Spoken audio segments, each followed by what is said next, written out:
Hello, we're back for lesson 3. This is measure 9, 10, 11, and 12.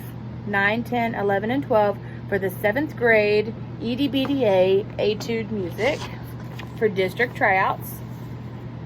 Oh, excuse me. Okay, so measure 9, 10, 11, and 12. Everyone has the same rhythm if you are a wind player. So great. All the wind players have the same rhythm. So we will start at measure 9. You have a measure full of eighth notes, which get half a beat. Okay, one pulse, half a beat. You start out on piano, which means soft. Okay, so it's counted and clapped like this. 1 and 2 and 3 and. Your turn. Ready and go. 1 and 2 and 3 and. Their articulation is tongue slur, tongue slur, tongue slur. Try it one more time. Ready and go. 1 and 2 and 3 and. Let's play it. 1 and 2 and ready and play. Tongue slur, tongue slur, tongue slur. Try it again. Ready and play. Okay, so you want to make sure whenever we're playing that, we're playing it piano, softly. Next measure, measure 10. You have a dotted quarter note, an eighth note, and a quarter note. And the eighth note has a legato symbol over it. So you want to make sure that you're not clipping it off and you're making it smooth and connected. So the way you count and clap measure 10 is 1 and 3. Your turn. Ready and go.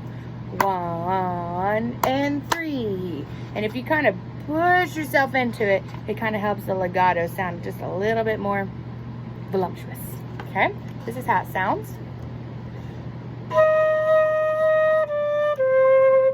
Okay, and you want to make sure not to get in the habit of taking a breath right after that whenever you start to do your phrasing correctly. Okay, so play measure 10 2 times with me. Ready and breathe. Again and go. Okay, now let's play measure 9 and 10 together. I'll play it once so you can hear what it sounds like.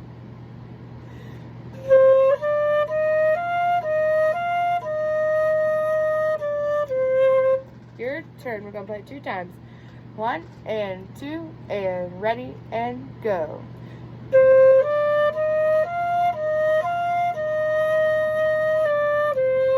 Again and go.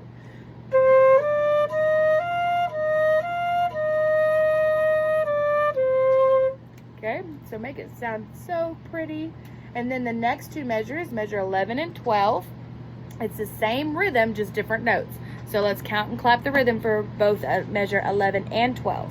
Ready? Ready and clap. 1 and 2 and 3 and 1 and 3. Let's try it saying tonguing and slurring. Ready and go.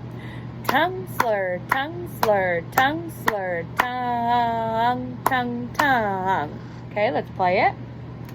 This is what it sounds like.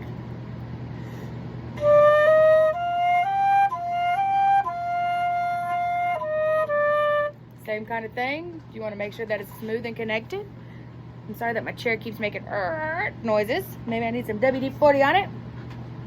Okay, let's play measure 11 and 12 together 2 times. 1, 2, 3, 1, and ready and breathe.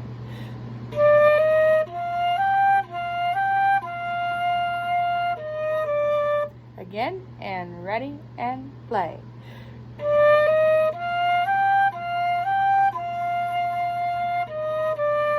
Now let's do all 4 measures. So you're doing measure 9, 10, 11, and 12 all in one breath. Okay? So, this is what it sounds like first.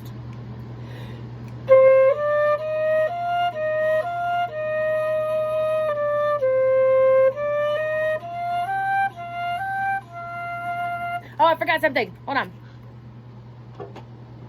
Y'all just thought y'all were going to listen to it. I want you to put a breath mark. Are you looking at your music? Look at measure 12. okay? I want you to put a breath mark after the dotted quarter note. So what it's gonna look like is just a little comma apostrophe.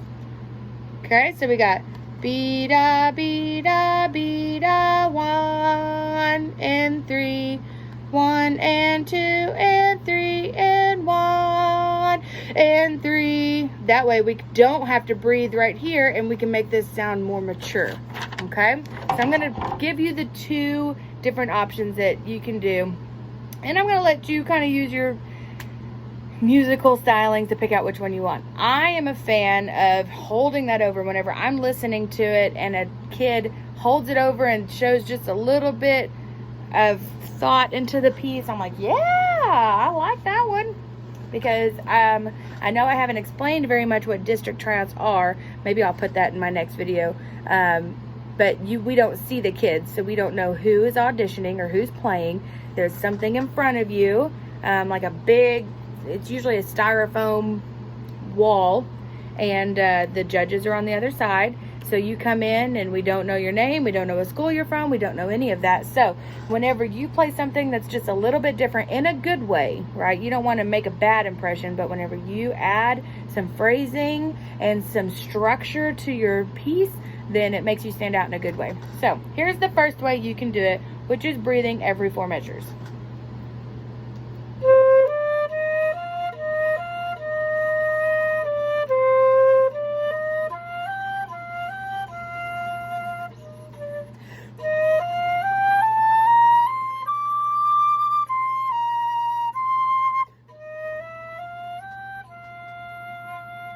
And I took a breath after the C because I'm so used to it. Okay, here is how I would suggest you do it.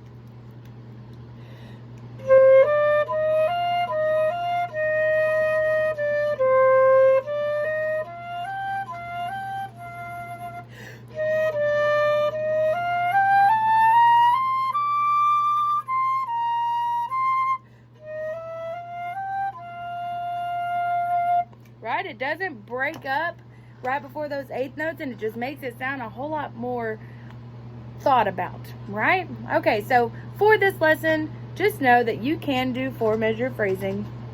It's fine. We don't want to do 2-measure phrasing, which means that you breathe every 2 measure. We don't want to do that, right? Your phrase is where you go from one breath to another.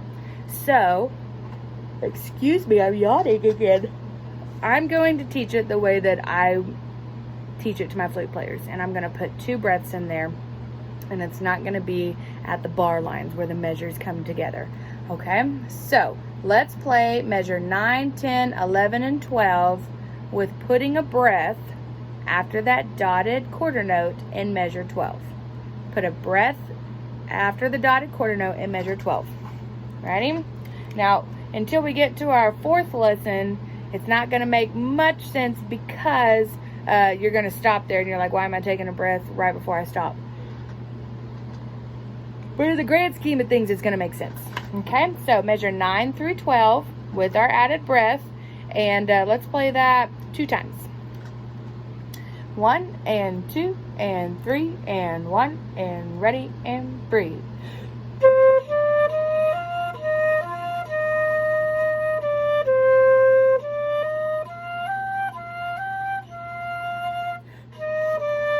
Make sure that you're tonguing, right? Okay, let's play it again.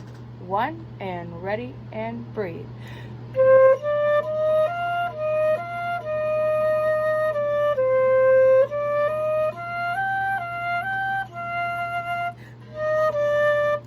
Okay, so now we're down to lesson 3. I'm going to chop off this video and we're going to go on to lesson 4.